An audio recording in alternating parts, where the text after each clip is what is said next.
Alright, thanks for watching. An I to the 1 versus 1 to the I.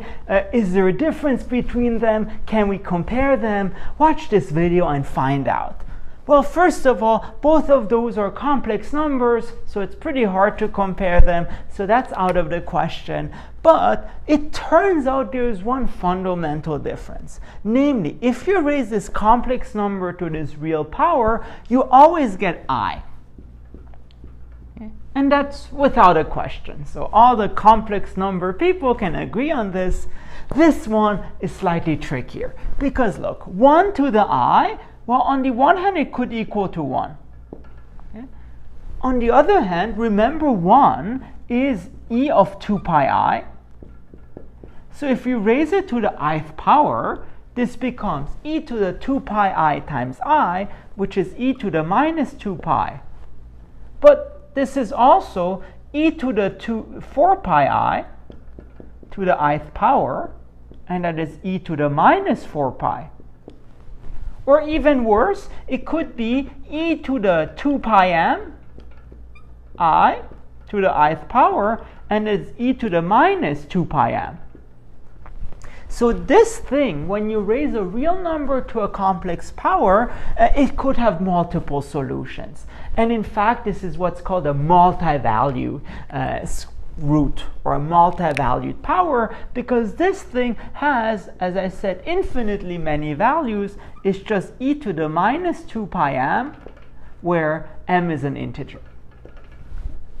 However, because there's such a debate, and we would like this to be 1, there's something called the principal root, and it's basically whenever the argument is between 0 and 2 pi, so 0 including 2 pi excluding, well, this 1, it corresponds to e to the 0i,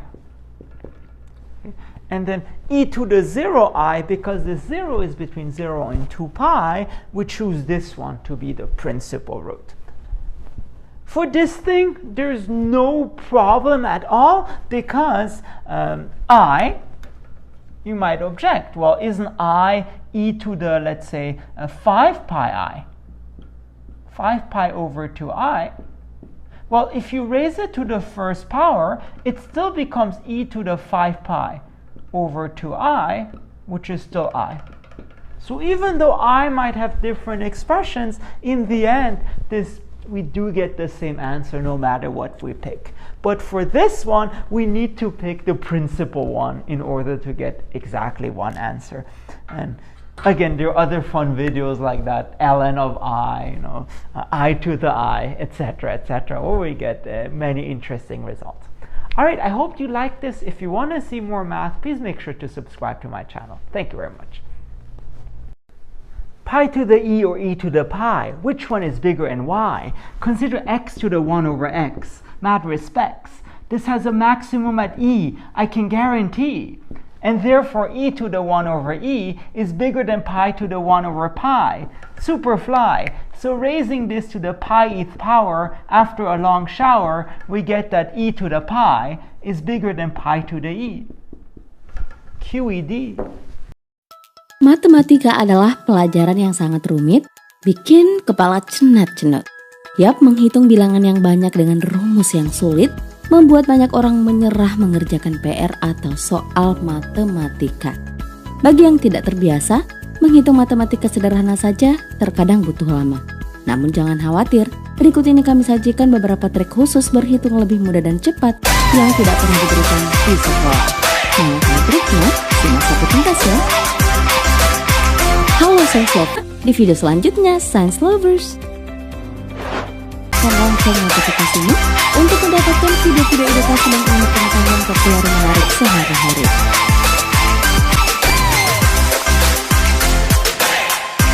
Menghitung persentase. Bagi banyak orang, perhitungan persentase adalah sesuatu yang rumit, bahkan meski menggunakan kalkulator biasa. Selama ini kita mungkin diajar di sekolah atau di rumah cara menghitung perkalian 1 sampai 10. Misalnya 3 kali 5 sama dengan 5 kali 3, atau 4 kali 8 sama dengan 8 kali 4. Membalikan angka yang lebih besar ke depan lebih mudah daripada menghitung dari angka kecil. Sama halnya presentasi kita bisa menggunakan trik ini. Coba saja, misalnya kamu hitung dengan kepalamu sendiri. Berapakah 14% dari 84? Nah, ternyata ada trik sederhana terkait perhitungan persentase ini. Trik matematika ini baru mulai ramai tersebar pada awal Maret 2019. Sebagai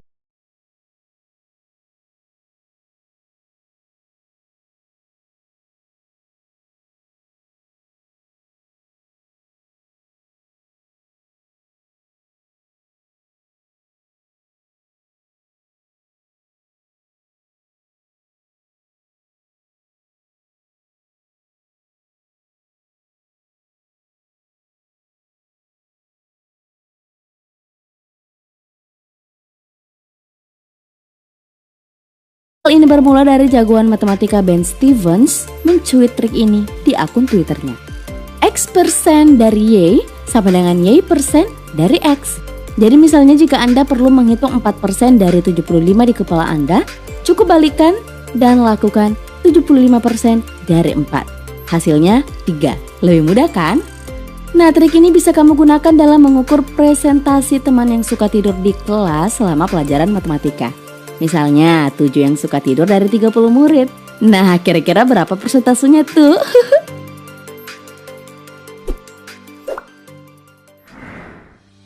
Perkalian bilangan besar.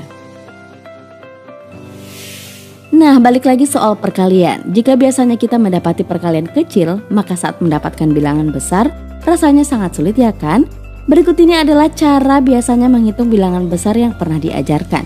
Contohnya, 5127 kali 4265. Puyeng kan? Nah, model perkalian yang diajarkan di sekolah adalah seperti ini kan? Cara tradisional adalah dengan mengalihkan bilangan paling kanan sebelah bawah dengan yang paling kanan sebelah atas, lalu berlanjut ke bilangan setelahnya. Cara ini bakalan memakan waktu yang lama. Nah, tahu nggak sih ada cara yang lebih cepat menghitung perkalian angka besar? Metode ini dikembangkan oleh dua matematikawan Arnold Schonhage dan Volker Streisand pada tahun 1971.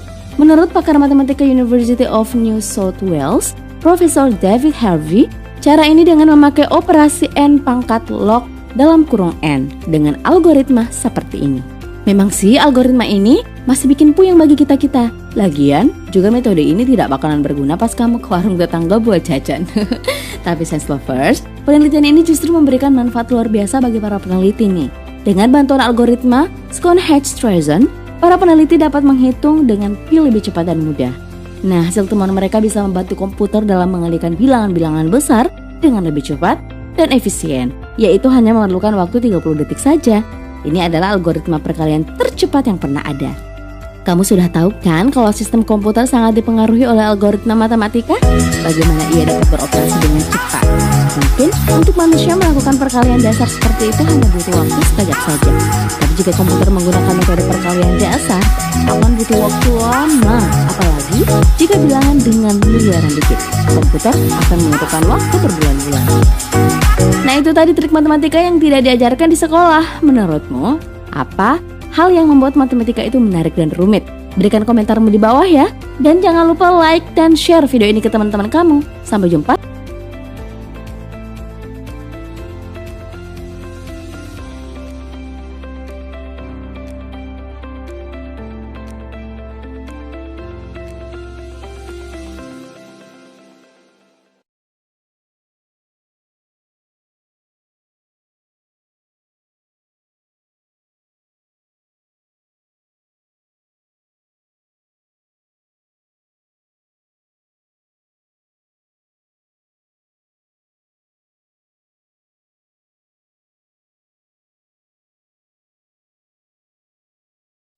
Moshi moshi.